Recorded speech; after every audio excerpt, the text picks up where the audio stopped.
Hey everyone, and welcome to Backseat Sports. I'm Josh, and that is Caleb. And boys and girls, ladies and gentlemen, today we are finally here. We're rolling the Cornies of 2021, and it is going to be a blast. We are ranking all Husker players from this season, going through it, and we're awarding the Cornies, the third annual, going over the best player on offense, best player on defense, and I think it's going to be a blast. Caleb, how you doing? I'm doing great. Thankful that everybody's arrived to these Corny Awards. Glad to see everybody's put on their most fancy sweatshirts for this evening. Of course. Again, this is a formal event, so only your most comfortable hoodies for this one. We're rolling out the red carpet. It's gonna be a good one. Obviously, though, in the Husker world, there was a lot of news this week, specifically with Mickey Joseph being signed officially from LSU, which was lit. Exciting. Adrian Martinez is officially transferring, which is crazy. That was some mind-blowing news. And we should probably we could take a moment to talk about that. Damion Daniels headed to the NFL draft, and there's still rumors of Jurgens potentially heading that way. So a lot of these guys this is gonna be their last Corny Awards of their careers, which is a shame. So it is a shame. I mean, this is what you stick around for. I know, the right? Corny Awards. This is like the main reason. Literally. Crazy. Adrian is gone 4 years, and he is not returning. He is taking his talents to not South Beach, but somewhere. We don't know where, but Never somewhere. know. Could be South Beach. The leading rumor is K-State, because that is where his lady friend resides. I mean, it obviously leaves a huge impact for Nebraska. I mean, it's going to come down to, there was like a report basically that Adrian and Scott had like a conversation together, and it was like, all right, like, are we bringing in someone? Like, what's happening here? And it was kind of like a mutual thing where it's like, probably best for me to look somewhere else then. So something along those lines, but we don't really know exactly what went down yet. Not all the deets from Coach Frost or from Adrian yet. But long story short, it definitely creates an interesting storyline for Nebraska heading through these next few weeks here as we look to either Logan Smothers for next season or a potential transfer. There's some interesting, options. There's some pretty solid there. Transfer options. There are. So, I mean, right now Spencer Rattler. You got Dylan Gabriel. Yeah. So those are the kind of the two that obviously Nebraska would be interested, or definitely gets you excited probably moving to the future. But then it also comes down to who's coming in as offensive coordinator. Obviously, the Mickey Joseph hire was a big time deal. So it's like getting him from LSU. Obviously, he recruited and developed Justin Jefferson, Jamar Chase. It's a pretty nice resume over there. Obviously, Terrence Marshall. I mean, if you work really at LSU, players. like, I don't know, it feels like in this past decade, like anybody. I mean, it's been wide receiver for a while now. Not all those guys were even that, like, they weren't like five stars, all of them. They came through and were really developed. So that's a pretty huge hire. But we're still waiting on no coordinator. We're still waiting on a lot of these guys. So we'll see what happens with special teams. Please bring in somebody that's good at special teams. So we'll see what happens. I mean, we're going to be keeping our eyes on that. We'll definitely be talking more about that here in the next few weeks as well, with recruiting and that type of stuff as well. Keeping our eye on the transfer portal too. So, and a lot of big news coming down the barrel for Nebraska here. So, speaking of the Cornies, baby, it's time. Yeah, we sorry for interrupting that broadcast. Back to the main event. Unbelievable. The meal. We of course got the tiers here, and this is what we're all here for. We got the farm fresh corn at the top. These are the guys that they make the meal. They could be the meal themselves. They're just that good. They bring it. They make every meal better no matter where they're at. And you want that delicious farm fresh Nebraska corn for the top tier, of course. The next tier, the movie theater popcorn. Delicious. They make the experience better. You go to the movie theater, you're like, I mean, some movie theater popcorn would only make this better. And they definitely bring a lot to the table. And they can also kind of reside on their own as well, Then you got that store-bought corn, And right. it gets the job done. It's pretty good. All right. And there's still some potential there, if because it's still corn. So if what if it was that farm fresh corn? What if it could be more? And then you got the unsalted popcorn.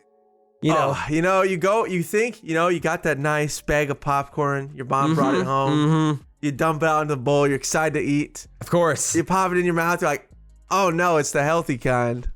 No, Ew. There's no salt on it. It's unsalted popcorn. It's okay. It's an okay snack. But really, it's a little disappointing. It's what you really wanted. And again, like, but then you got to imagine, like, what if it was salted? What if it had that seasoning? Salt. Well, it just needs some salt. All it needs is a little bit of salt. It's going to be delicious. So there's still some potential in the unsalted popcorn category. But then you get down to the canned corn, and you're like, I don't know. It's a little liquidy. It's a little soggy. Mm-hmm. Something ain't right. You know, like, this is desperation. This is what you put on when, like, you're out of options. It's there. You need something there. But it's not ideal. You're never choosing it, you know? No. And then,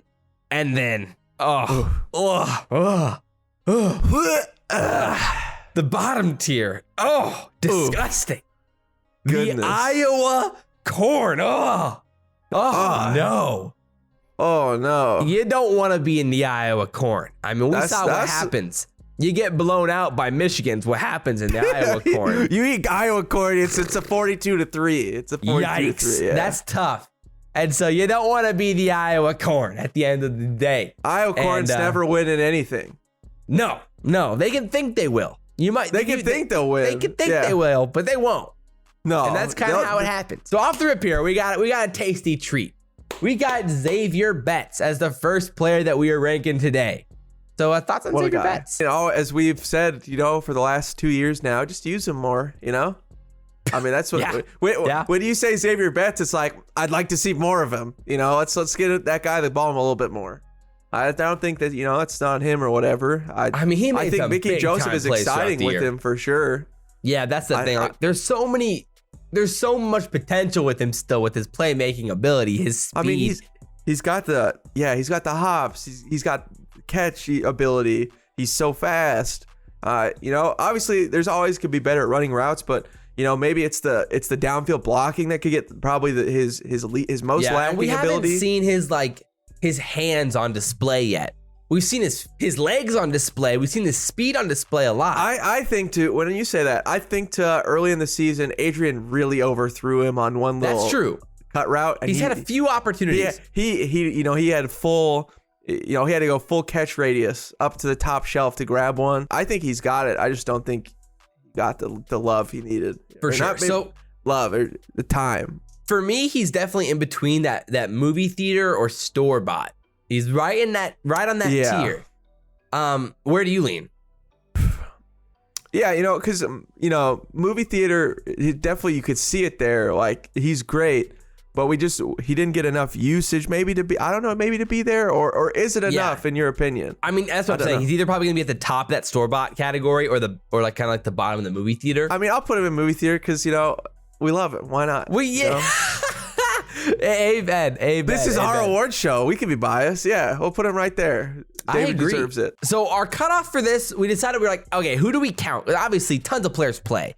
So we were kind of like, all right, where should our cutoff be? So we decided on 35 snaps this season to be the cutoff, which is kind of a weird, arbitrary number. But like, hey, we make the rules. It gave us some fun names to throw in here. Nate Borkersher is the next player up on the list here. Obviously, an absolute stud, a playmaker of sorts. You know, Nate played a total of 46 snaps on the season, only in the Fordham, Buffalo, Northwestern games. And his best game was the Buffalo game. He made a few nice plays in that game, but he overall played the most snaps in the Fordham game, which is not surprising for these younger players. There's not really much to go off of here besides 46 snaps where he made a few plays. So I'm down to put him in unsalted popcorn. You want to move him up there? I mean, I was going to go Can. He didn't have that many snaps, but he didn't do enough. He didn't do enough bad to obviously put him in the Iowa tier corn, like that's for sure. Oh no, definitely not. Well, just throw him in Can. It's like an honorable mention zone for. I mean, he played 46 snaps. He's a young player. You know, there's some potential there, but we don't really know what we're getting yet. So we'll throw him in Can. That's fine. I'm down for that. Yeah. So then up next though is Brant Banks. Again, 50 snaps played. There was some tough times in there when he did play though. So I don't know. I wouldn't say he played enough to be in the Iowa corn. Like, he didn't hurt us enough when he played to play in the Iowa corn. That's fair. But he's definitely canned corn. Yeah, that seems pretty simple. Up next, very interesting player. Chancellor Brewington's up next, actually, who scored a touchdown this year against Fordham. And he had some highlight blocks this season as well. He did. And he played in like a lot of games, actually, like the majority of them. You know, he's spicy. He's that tight end wide receiver hybrid. He doesn't know what he wants to be. He's a little bit of a tweener.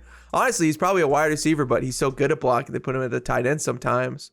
which says something. You know, I saw a lot of effort out of this guy. I don't know where to put him. I would say unsalted because, I mean, we haven't seen enough snaps from him to really know, but he showed some flashes maybe here heading into another season. But he's better than canned for sure. Yeah. I think so. I'm excited for a future of Chancellor. I agree. Up next, a guy who's a contributor this year, Braxton Clark, is up next on the list here. A lot of these are kind of like an alphabetically, or you're going to see the theme of somewhat alphabetical. Some are last name, some are first name though.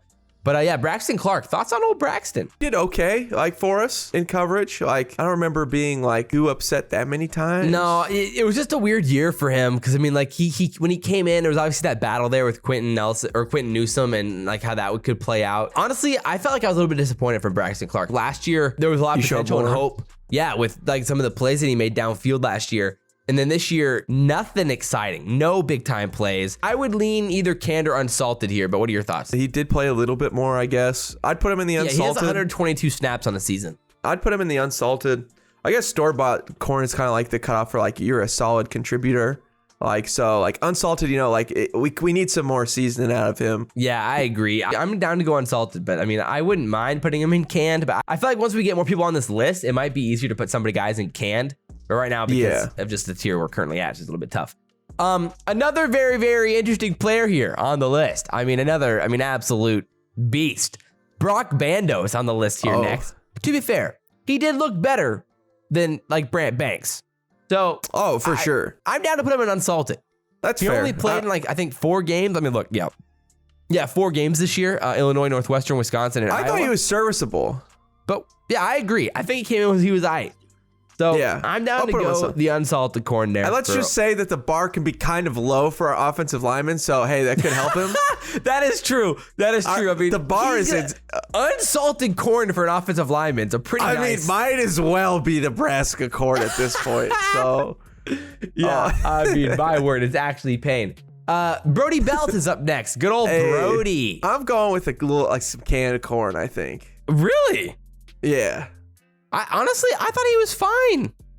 Okay. I mean, I don't think his yards per carry wasn't anything solid. I mean, we could have got more from him for sure. He had 6 catches for the 8. But I don't think he was bad when he played though. Like I mean, I guess. Corn, I think on that, like when you get to the canned corn, I guess we go with unsalted for the guy. I'm down to go unsalted. You know, that's kind of where I was at. You've swayed me. Yeah. It's all right. I'm okay with going with either of those, but it is a tough spot to be in. So up next then would be, let me see, Alante Brown's up next. Interesting player. I feel like I was disappointed with Alante Brown this year. I just want to see more. I thought he had. But is that because he didn't play enough, or because when he did play, you were disappointed? I mean, remember that first catch of the season where, or like was it the spring game where actually absolutely broke somebody? And you're like, man, maybe. And Alante Brown's gonna be. Well, we had a lot of potential about Alante Brown heading into the season for sure. I mean, he ended up only having that.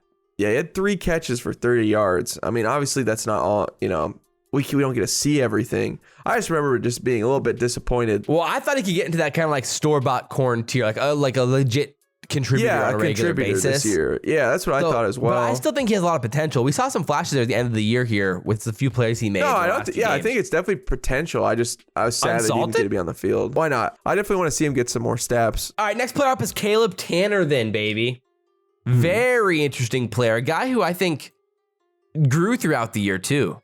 Yeah, I mean, his last game, the Iowa game, was his best game, even with that. Even with the penalty with the ref. Yeah, that was tough. That was really tough. He looked just way more like confident in the spot, in the linebacker spot at the end of the season. I agree. I think it was kind of like his decision making, like just hitting gaps faster, like overall reacting quicker. And that, like you said, more confident. Yeah, more than like any of the other linebackers towards that end of the season. Again, just making a decision, sticking to it, and then making good plays. And his tackling was pretty decent too at the end of the season. I'm down for store-bought corn. I definitely think he can move up for sure. Yeah, man, the beginning of the year was just so bad. I just feel like it was just really inconsistent. He had a very inconsistent season. I feel like the linebackers were in a weird spot just though, like most of the season. Like especially at the beginning of the season when Reimer was playing well and maybe Henry so more potential early. Yeah, the linebacking core definitely started dropping off. But then disappointed, and then Caleb Tanner was the one who was, got us excited. He contributed well, but man, there was times where he made some bad plays.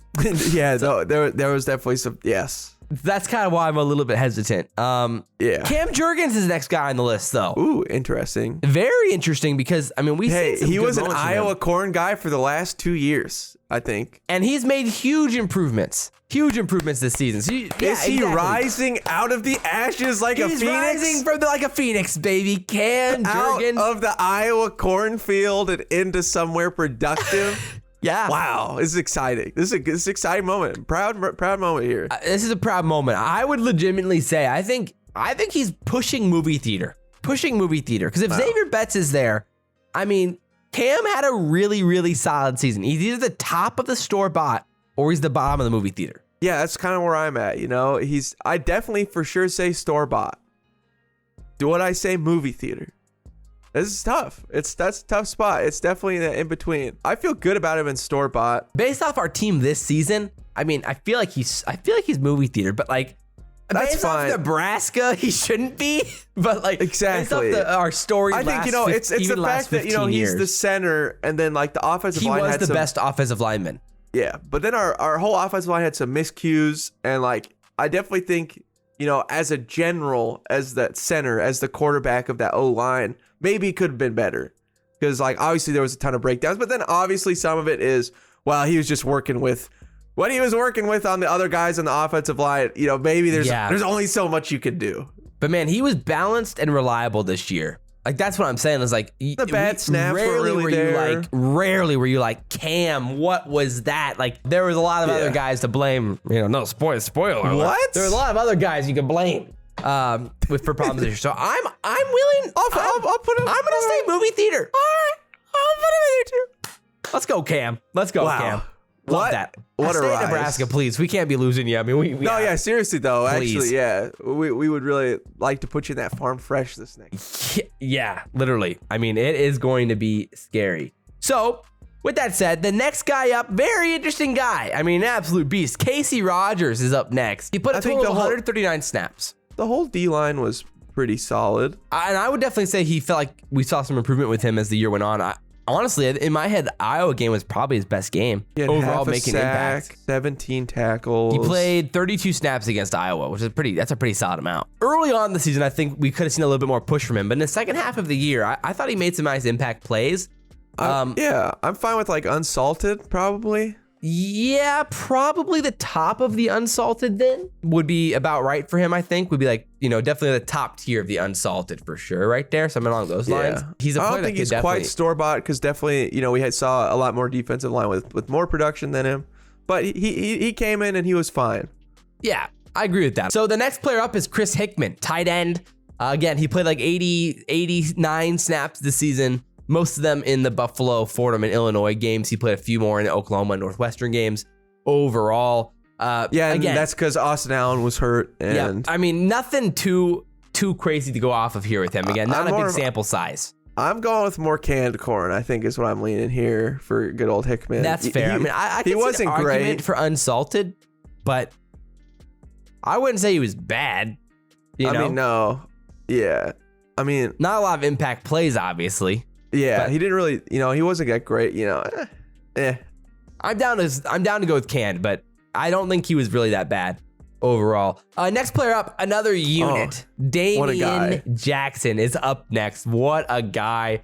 Thoughts on Damion Jackson, an enforcer? Man, just a great Mike Riley pull we could bring in, It's crazy that we still got these Mike Riley guys. I'm glad that Mike Riley decided to bring him in though. Pretty cool to have a seal on our team. That was a really cool thing to have for these last few years. Glad to see he got some snaps. He's by no means an impact player, like that's for sure. I mean, he played on the field snaps. He played a total of 75 snaps on the field. And that's what we kind of got judged here. I mean, is the on the field play at the end of the day. But if you want to give him the leadership X factor of unsalted popcorn, I'm down. Yeah, I'll do that. Just because you can't put him too low. He's too cool. Yeah, I'm with you there. So next guy up, it's a guy who's headed to the NFL draft. Damion Daniels is up next. It was a better season than last year for him. Obviously, him in the middle, for sure. Him and his brother in the middle these last few years has been really nice for our defense. 33 tackles, no sacks, 2 pass deflected, no forced fumbles. I'll be honest, I was a little bit disappointed with him this season. I was expecting some big things from him, honestly, this year. Like he's like an absolute beast in the middle. And like for me, it was just overall a little bit underwhelming. Like I would have liked to see more tackles than just 20, than 33. And only 9 solo tackles, I thought he could have been like an elite player for us on the defensive side. Like that's what I was hoping to see. And overall, he was just solid. Like I'm down to do store-bought here for him, but like, man, I really wanted to see like an elite season from him this season. Which is why I was a little bit surprised to see he's going to the NFL draft, because I thought he doesn't come off like he's a top. Yeah, I'm almost fine to do Unsalted there, but I mean, he was serviceable. He on that run stop, it was never like, man, Damion Daniels, Damion Daniels really stopped him there. He tackled well. He was just overall a solid player. That's what I'm saying. Like reliable. He got the job done. He was store-bought. That's what I'm saying. Like, he got the job done, but you really wanted a little bit more from him. You wanted to get him up in the movie theater, Yeah, overall. I agree. I'm fine with that. So up next, Deontay Williams. He had a weird season, man. Yeah, he dominated early. And then he got hurt. And then he had some huge games later in the year. So it's just been like an up and down, absolute roller coaster of a season for Deontay Williams. Obviously, early on in the year, we were like, holy crap, Deontay Williams is going to have the breakout year we've been waiting for with the picks in the Fordham game. And then the Buffalo game, he had a great game. And making plays all over the field early on in the year. And again, he was kind of a nice run stopper for us. Yeah. And you're like, holy crap, he's going to dominate. He's in the league. Like, I mean, through the first 4 games, like, this dude's going to the NFL. And then it really slowed down. He had some really tough games against, I think, Michigan and Minnesota overall, where we were kind of harping on him after that, where especially the Michigan game where he really struggled.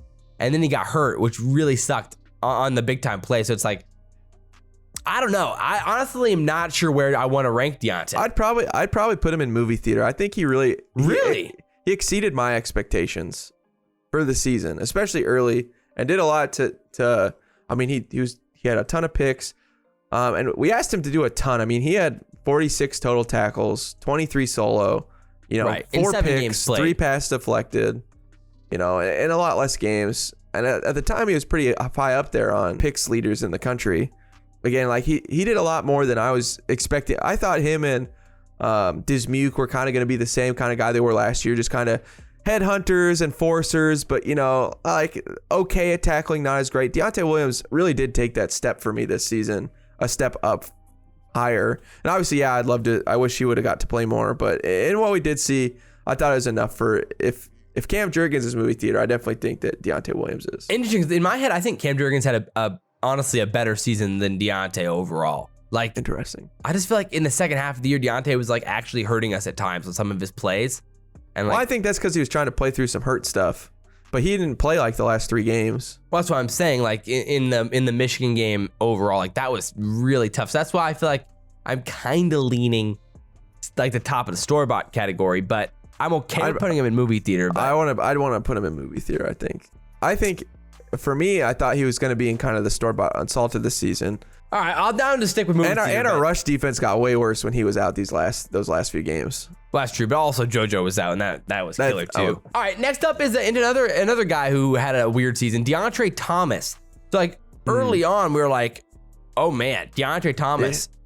He's coming onto the scene here. He's making plays. Like this is what we like to see from him. And then again, later on, it just felt like it got worse. It was kind of the theme of our defense. Yeah, like the Oklahoma game, I was like, man, DeAndre Thomas is having a game. He had a sack and a half on the season. Did recover 2 fumbles. Do you love to see that? Yeah, I mean, I guess I'm just trying to reward consistency overall because like DeAndre up until like basically the Iowa game, I thought played really, really solid. I would either go, I mean, it's either store-bought or movie theater for me here. I go store-bought, I think. I don't know. I was even a little bit more disappointed toward the end of the season, but I could have gone with Unsalted by the end. But really? Wow. Interesting. Yeah. Very different. Okay. Well, let's stick with store-bought, then we can go from there. So then Markel Dismuke's up next. Markel is up, baby. Very reliable on the year. I mean, I think if you put Deontay in movie theater, you have to put Markel there. I mean, the crazy thing is Markel played, all the games, right? Yeah. And he still ended up with just the same amount of tackles as Deontay Williams, who played a lot less games. They just play different roles. I mean, Markel's much more in the passing game. Markel did have a pick. Deontay was, playing the line of scrimmage half the games. I thought Dismuke also had some coverage problems. I don't know.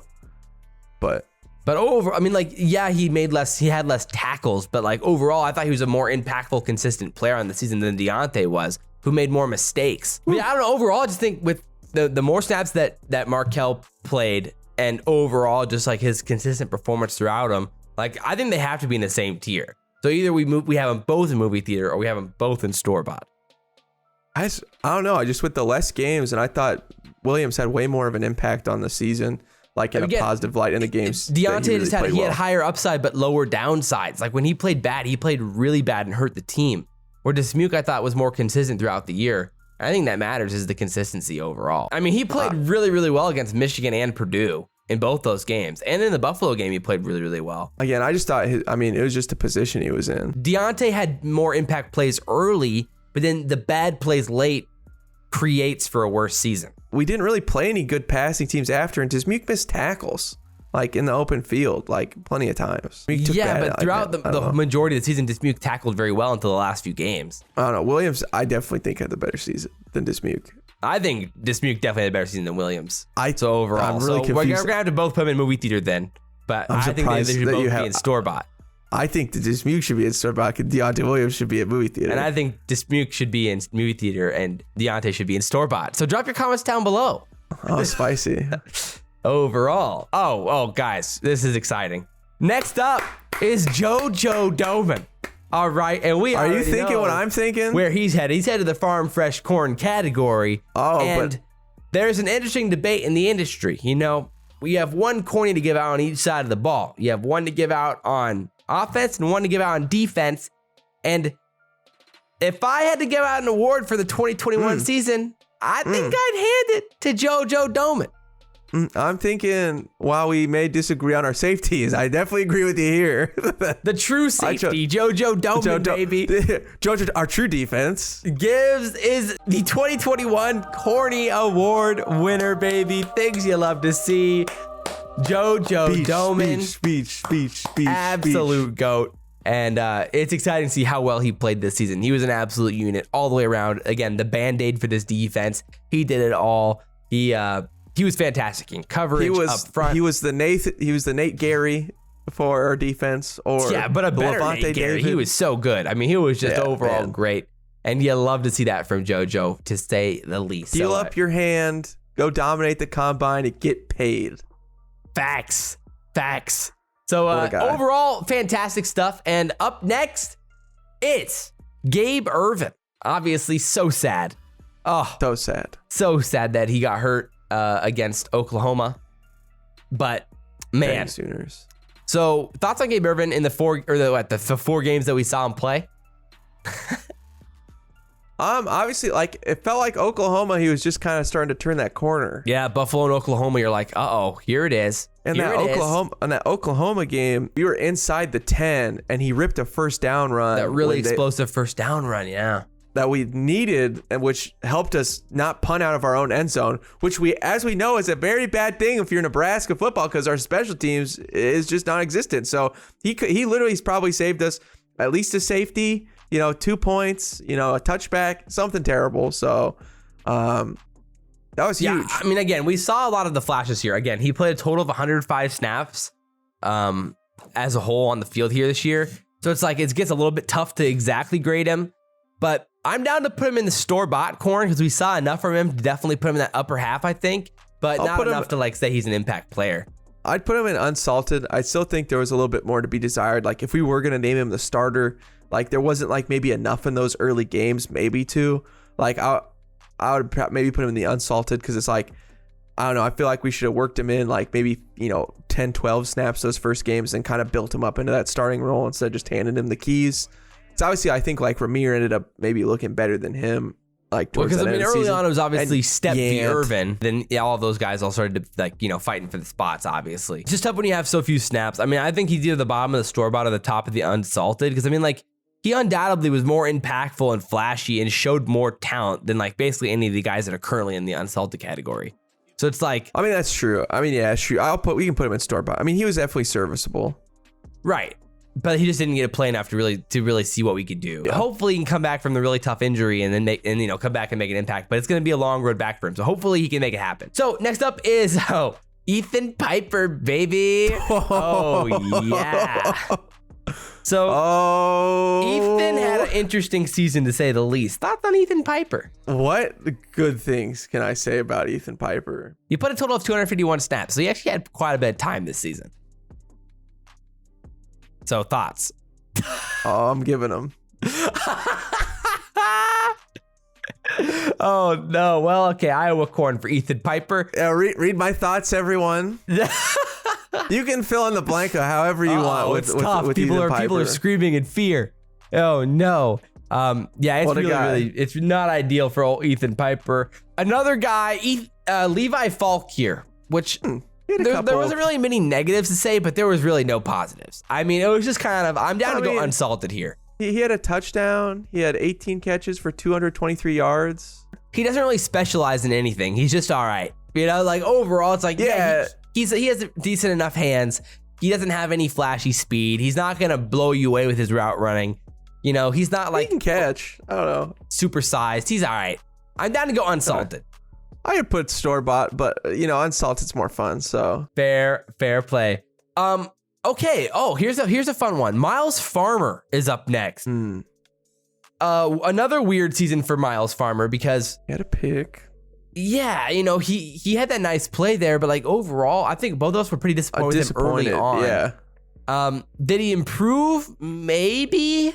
And he played like sporadically throughout the whole year, coming in on different sets. 30 tackles, a pick, and a fumble recovery. I do like fumble recoveries because we can't do that. So right. Overall, it just felt like it was just kind of like, I want more from him. Again, I think unsalted makes sense for Miles Farmer, but yeah, I think that's fair. But man, I think there's potential there with how he's built and like his skill set overall. And hopefully we can see kind of like what happened to Deontay in this season and see the big step forward next year for him because we need it. We're going to desperately need it from him next year. Agreed. But definitely a lot more to be desired from him, I think, this season. Next up is Isaac Gifford. Oh, we got back-to-back here. Thoughts on Isaac Gifford this season? Definitely sometimes looks like a fish out of water. Sometimes some bad angles. But he also made some nice plays in this short amount of time. He also made some nice plays. Honestly, he's not JoJo. Like, I want to see more. Like, I definitely don't think he's quite in the store-bought category yet. No, he didn't play enough to, like, he has like 94 snaps on the year and played in 5 games. So it's like, it's hard to like justify to put him higher than that. If you unequally compare the snaps that he played with Miles Farmer, I wouldn't say it was anything, like, he was probably better in the snaps that he played. I don't know. I'd say maybe Miles. I'd lean probably Miles, but it's like, it's close. I think Gifford's he's younger, so...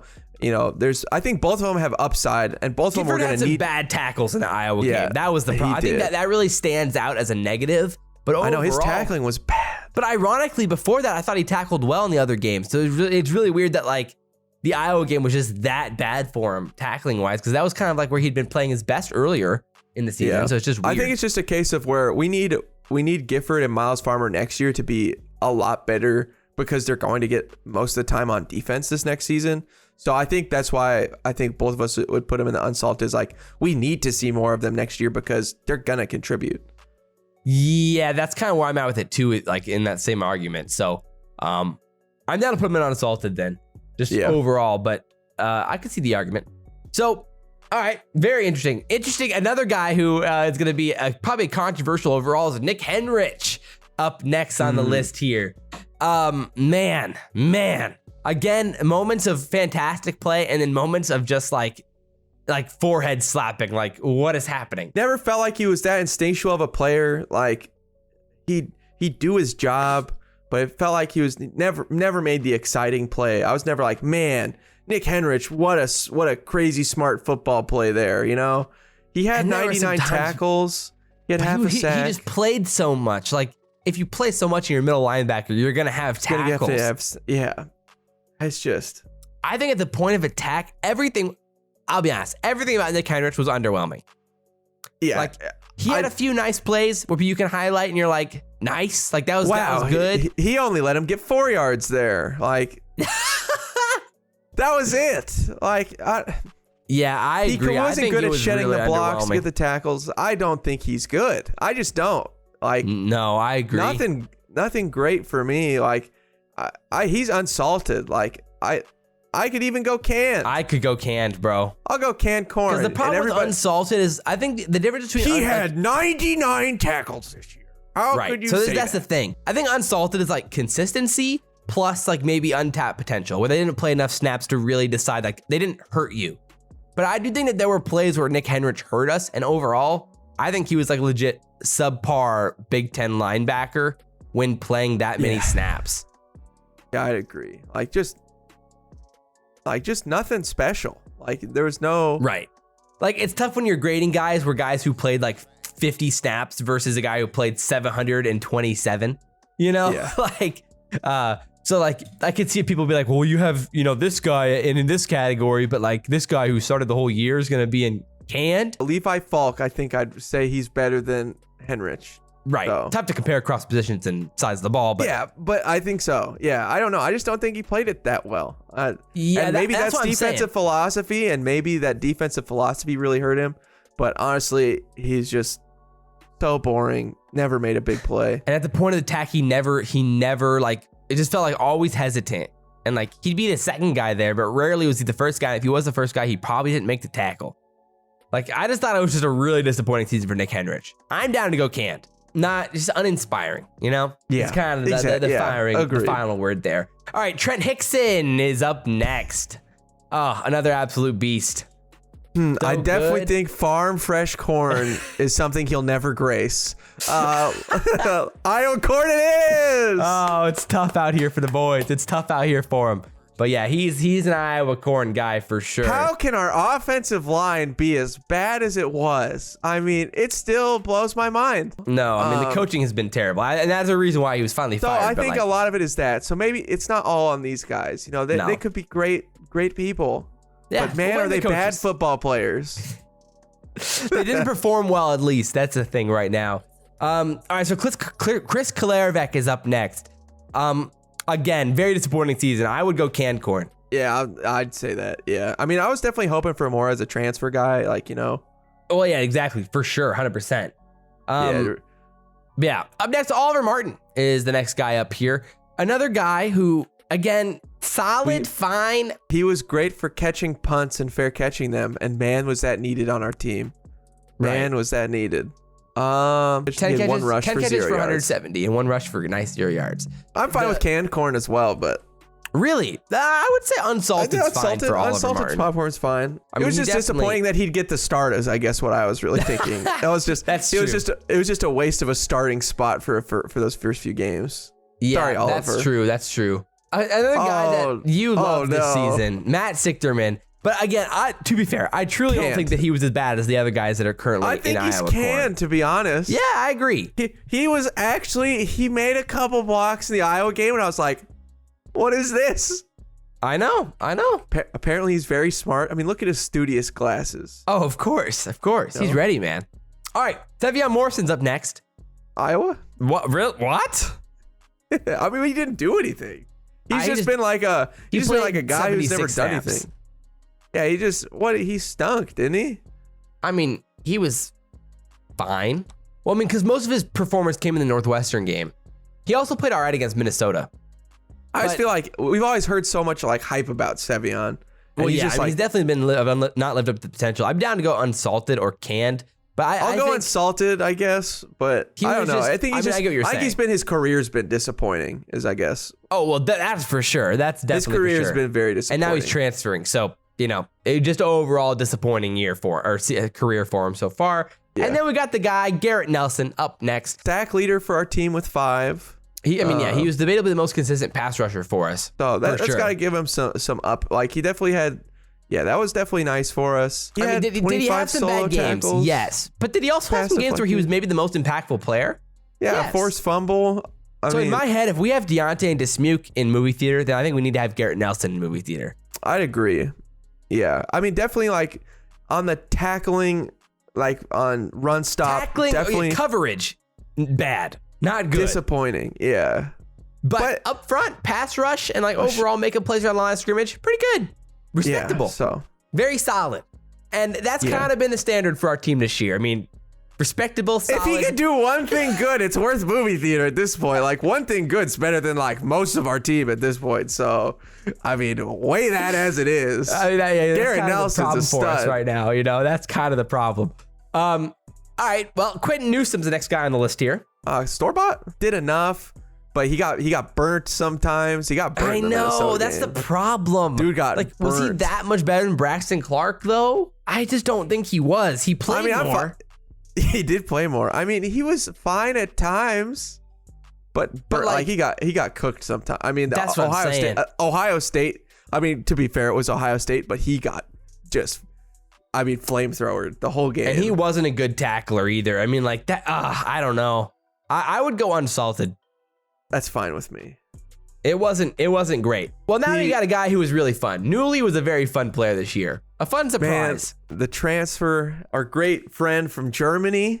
Of course. You love to see it. I mean, and man, was he so much better than those guys in the Iowa corn category. I mean, I'll go with unsalted for my dude. Really? I could be convinced to go store-bought.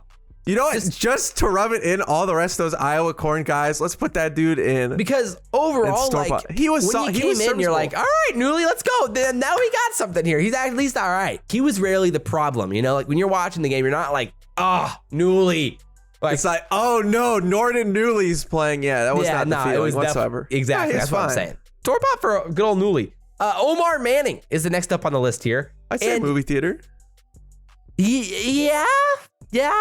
He's exciting, man. You know, I mean, I could see the store-bought as well, but like underutilized. Again, disappointing. You want to throw a few more jump balls up to him, take some chances once in a while. Like, yeah, he had 26 targets. I get that our O-line was so bad that Adrian didn't have the chance to even throw the ball half the time. But like, man, once in a while, you want to give him a chance to make a play, you know? And we gave him a few. There was that one that went right through his hands. What game was that in? Oh, that was early, really early. And there's a few you're just like, man, like that could have been insane. It's like a little bit disappointing because you want him to be the farm fresh, absolute stud that he him and Austin Allen only got 2 touchdowns this season, and I think that's not on them, like totally on them, because they're big targets that should have got targeted more. I do think Austin Allen's more talented than Omar Manning, at least at this point right now, for sure, though. Sure. And so that's kind of where I'd say Omar has quite a bit, though. He's got quite a bit of talent. Yeah, definitely. Speaking of which, well, there you go. Speaking of which, Austin freaking Allen. Oh my goodness. We have an all Big Ten player? Let's go. Austin Allen's a beast, a unit, a stud, and he is absolutely certified farm fresh corn. Undoubtedly. And not do we want to give it to him? Only that, I mean, we got to give it to him. We gotta give him the Corny Award on the offensive side, baby. His most prestigious trophy ever now. Put it on your desk forever. The Corny Award. Immortalize it. Build that new trophy case for the 3rd Corny Award. Exciting. A tight end gets it. I know. And a guy who was hyped coming in and definitely deserves it, to say the least. And lived up to the hype. He's been awesome for sure. And let's hope he dominates in the future, to say the least. Yes. So Feldarius Payne is next up. I have no idea what to do with Feldarius Payne. I'll be honest. His name is Farm Fresh Corn alone. He played 231 snaps on the season. I feel like he could be an absolute beast, right? Like I feel like he could be. But I feel like I agree. He's solid. Like he had a couple sacks. Is it? I mean, I could even say that it's even a little bit more disappointing than that into the unsalted category. I don't know. I think he was a pretty good tackler, and like around the line of scrimmage, he was very solid. He had 19 Obviously, total tackles. Coverage would be the problem, but when he played, he was pretty efficient overall. I mean, I guess early in the season he was really good. His story of our life. Early in the season, our defense looked great. I mean, again, I liked the role. I mean, I definitely would like to see him on the field more. His best game was Buffalo. He played 43 snaps in that game and was overall really, really efficient. Really good. So it's just tough because it's like, again, later in the year, it was just kind of like meh. So it's, I can see the argument for unsalted because more consistently, he was probably unsalted than he was store-bought. I think we at least have potential there with him moving forward. And I think he had some nice games. So overall, I'm down. Another interesting player, Teddy Prohaska, is up next. He stepped in and again was better than Iowa corn. That's for sure. It's such a shame he only got to play 135 snaps before his injury. That was so sad. He was a difference maker. Him and Newly were a difference for us. The improvement for Prohaska is like, that was like, you may as well put him in farm fresh at that point because of the difference. True. Just my comparison. By comparison, you know? That's fair. I mean, I'd say the same place we put Newly. Yeah, I agree. Store-bought. But like he got less snaps, so it's a bit hard to say. Imagine having a player that could actually play and could block. Pass block. I can't move backwards and do my job. It's backwards. That's impossible. Yeah, I'm down to hop in there. So that's good. The punting god himself. Pitch Strip's up next, and I don't know, man. I would go with Iowa Corn. I mean, he cost us our game this season, and I don't care. Bro. I don't care if you punted great the rest of the game. Honestly, same. He literally costed us a game. You could have kicked 70-yard just bombs the rest of the year, but that chunk was it's just infamous. All right, Ramir Johnson, a movie theater. Yeah, very I'm solid. fine with that. And it was a shame that we didn't get to see him in those last few games because again, he was buried on the depth chart and injuries and everything else, and he really stepped up and did a good job. Yeah, middle of the year. He was fantastic in the middle of that season. In the middle of the season overall, just played very, very good. Enjoyed Ramir, and I think he's going to have a really, really bright future next year as well. Now, probably the toughest guy to grade maybe on the whole list. Luke Reimer is up next.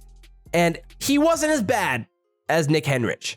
Oh, no. I mean, again, like the expectations were so high after that Big Ten Defensive Player of the Week. Oh my word, seriously. Like, and we're like, oh my goodness, we finally have it. An NFL caliber linebacker. Yeah, this is so exciting. And where he dominated. And then he played great actually in the Michigan State game as well. So like after the first 4 weeks, you're like, holy crap, we this guy's got a legit Big Ten all like linebacker caliber player. And he's then a first, second, third team, all Big Ten kind of guy. But then that middle of the season was just so underwhelming. This tackling just got so, oh my goodness. Oh, the Wisconsin game was some of the worst football I've seen a linebacker play for us. The angles he took, just like we were just getting, I mean, he just, tackling. My biggest thing is like, he just can't, whenever somebody comes up to the second level block him, he almost just allows it. It feels He's like. He's just like, all right, well, you're blocking me. What can I say? Yeah, well, all right, good job. Like, that's so true. Around the line of scrimmage, he makes great plays. But 3 yards past the line of scrimmage, that's where it's like what happens?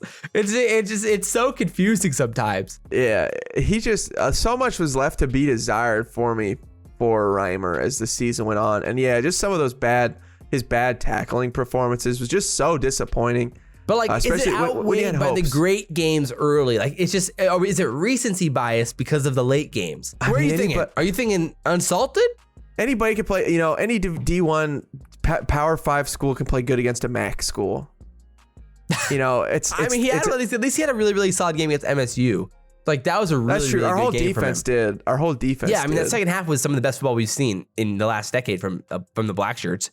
And Luke Reimer was a huge part of that. I'm fine with store-bought. I'm fine with unsalted. Like, I agree. I'm kind of like either the bottom of the store-bought category, the top of the unsalted category. That's kind of where I'm at with it, too. I lean toward unsalted. It was just so underwhelming. And again, with so much high hopes, for him just to play as bad as he did that second half was... Yeah, I agree. Hate to see it. I agree. I think Husker fans are going to be kind of sad about that one or disappointed or maybe not agree overall. But, man, I just think just go back and watch the point of attack from Reimer and how he hits the gaps, and then the difference between how he plays in the middle of the field, a few yards out line of scrimmage. But the difference between Reimer, I think, and Henrich is really the pass. Also, I can slip him up there because of that, because he actually did help us out a lot when JoJo was missing, especially too. I mean, you can almost put him in that nickelback role, and I almost feel like he'd be better than if he in the linebacking position. Yeah, because he was so good in pass protection. When he was more in the pass coverage role, he did do a good job. That's fair. Yeah. All right, Jordan Riley's next guy up. He played a total of 63 snaps. And again, early on in the season, we saw some bright spots. We're like, oh, baby, wait a second. Jordan Riley. Like, is this something we got here? But the problem was that was against Fordham in Illinois. And then as the year moved on, they gave him a few more chances, but nothing really that exciting. For me, it was just kind of like unsalted. I'm fine with that. I'm down for that. Marvin Scott's the next guy up here. Thoughts on Marvin? I think in the second half, he actually looked all right, but he only had 35 snaps on the season. So it's kind of hard to say. We all kind of thought that maybe he could take a step coming into this next season. Right. His long rush was 10 yards. Unsalted. Yeah. Okay, sounds good. And then let's just do Logan. Logan Smothers the next up. I mean, I don't know. It's hard to say when you put Logan Smothers. I mean, he was played pretty good. You could go store bought, I guess. I mean, or movie. I mean, you could even argue movie theater. I don't know. Like, I mean, one game. Yeah. Against Iowa, which he gave us a chance to win, but he turned the ball over. I'm down to go store bought, but yeah, I'll go store bought. I could be argued movie theater, but one game is just hard to say. I mean, I'm definitely excited for him in the future, and you know, but I'd say store bought. But that's pretty good for one game against a good defense, Big Ten defense. So yeah, I'm with you there. Marquis Steps, next guy. Man, again, I just feel like another uninspiring player, just overall. Unsalted or canned. Unsalted or I could see the argument for store bought because he was just all right. He ended up having 96 snaps on the season, but like, man, I don't know. Unsalted, I'm thinking I'm with you there. And then Ben Stilley, next guy up. Movie theater. Or Farm Fresh. Or Farm Fresh. I'm fine with either of those. I think Farm Fresh. Honestly, I think we could get him in the Farm Fresh. I think we put him in that category. I think he had a good season. He was very solid all the way through. And I think just the biggest thing there is like consistency, reliable, and just solid production all the way through. There was never a game where you're like, yo, Stilley is costing. Like this, what is that tackle? What is that play? Like not he had the most tackles of anybody on our defensive line by a lot. Like he had 11 more tackles than our next closest D lineman. No, yeah. I think overall just a very, very solid season for Ben Stilley and gets you excited about the future for sure. Oh, yeah. And then we got another GOAT, Cam Taylor Britt here. And crazy he's not taking home the Corny this year. I mean, he was the back-to-back Corny Award winner. But man, on the defensive side. But this year, JoJo edged him out. He rose to the top. He was the cream of the crop, you know? I mean, like, it was just as good as it gets. But yeah, Cam Taylor, I think you got to put him in Farm Fresh. I mean, there's just no way around it. Did he have some bad moments on the year? Yes. Did he start the year off slow? Yes. Yes, but he worked his way back into it. And he had some unbelievable plays throughout multiple games this year. So I think overall, you got to give him that Farm Fresh still for us. And Samori Toure, we're having a run of Farm Fresh here. Oh, look at this go. Samori Toure. Farm Fresh again. Over 800 yards, 46 catches. I mean, he kept us in the Ohio State game. Yeah. Just with those big plays. Exciting. You know, he really it was interesting because he did really good at the beginning of the season, really got quiet, but then at the end of the season had a bunch of big plays again. Yeah. So, I think it correlates with with Adrian and how he was playing as well, for sure. And the downfield passing and confidence. But man, definitely impressive. And Torrey was awesome. No Wandale, but I mean, a very nice consolation prize. He was very, very, very good this season for sure. And agreed. Talk about very, very, very good. I mean, this player, he impacted the game maybe more than anyone. Maybe more than anyone. He impacted the game in the worst ways possible. Game changer. Turner Corcoran. And he's already slotted in there, folks. I mean, do we just call him Benedict Arnold? I mean, he literally, he might have just been Iowa. Not even Iowa Corn. There's a new tier. There could be a new tier for Turner Corcoran as the worst player I have ever seen in a Nebraska uniform ever. And I've seen some players. Yeah. I mean, this dude should not be playing at Nebraska Wesleyan. He played 775 snaps, man. College is not good enough for this guy. I mean, he is so bad. Like we mentioned last video, my goodness. He ended up with a 0 rating in pass block on Pro Football Focus. A 0. For the whole year. 0. Worst in the country. Worst in the entire Division I. I'm telling you, just go back and watch. You could literally zoom in your screen and just watch Turner Corcoran. And be horrified at how bad he's not even a door. He's not in there because a door you at least have to turn the handle and then open it. He's just it was just an open space. It's incredible how bad he was at football. Caleb's a big fan. He's a big fan. How is he got playing time? I mean, and you know what? Turner could be a great guy. You know, hope he figures it out because, man, football is not the future for this guy. I mean, maybe it's just coaching. You know, it could be. You never know. Maybe it's just coaching. My goodness. I mean, that'd be tough if it was. Imagine he comes out next year and just dominates. Now that would be something. I feel so bad that he was let down in the ways that he was by our coaching staff. Yeah, I agree. But I doubt it because it was just next level. So the last few guys here, Ty Robinson's up next. And just an overall disappointing season, I think, for Ty. I mean, I I don't know. What do you there think? there was a ton of hype coming into the season. I think that's a lot of it. So much hype. That's probably everybody's part like, of dude, it. like, I mean, people were comparing to Sue. Obviously, that's a tough ask anyway. But everybody's dude, his numbers are similar. No, he wasn't. I mean, just disappointing. I would go unsalted, but like I could see an argument for Cant. I could see an argument. I'd go with unsalted. Great, folks. So Travis Vokalek's up next. And solid. He's solid, but this year was disappointing. I think last year we saw so much potential with Vokalek. We're hoping he could like get to that like elite status, but we never really got to see it this season. I'm down for store-bought. Yeah, I think he was serviceable. Nothing special, but again, like solid. He was a solid player this season. Yep, I agree. And then Wyatt Lure, I mean, he played a total of 212 snaps, and just like he never impacts the game. I mean, he had 4 catches for 24 yards. Like I'd go with 212 snaps. Canned. I agree. You could put him in Iowa. I wouldn't be opposed. Let's go with Iowa Corn. There's not enough guys in there. Join the party. Things you'll love to see. Again, just like the fact that Omar wasn't starting at some point in the season and Wyatt Lure was. Yeah, I agree. What on earth are we thinking? That's and bad Xavier coaching. Betts wasn't. That's horrible coaching. I mean, But consistency in practice. Come on, Caleb. I mean. Yeah. Oh, I'm sorry. Yeah, 24 yards on a whole entire season. I didn't understand that. That's what. It doesn't matter how good you are in practice. It's tough. AI said it the best. We talking about the games. Amen. Speaking of guys who ball out, though, Jack Yant. You know, he may not be consistent in practice, and sometimes he can't play football because of things, apparently. Unknown reasons, I guess. But when he does play, he's been awesome. And I'm down to go movie theater popcorn right here. When he plays, he's a beast. Yeah, I mean, if he got to consistently play this whole season, it'd be farm fresh for sure.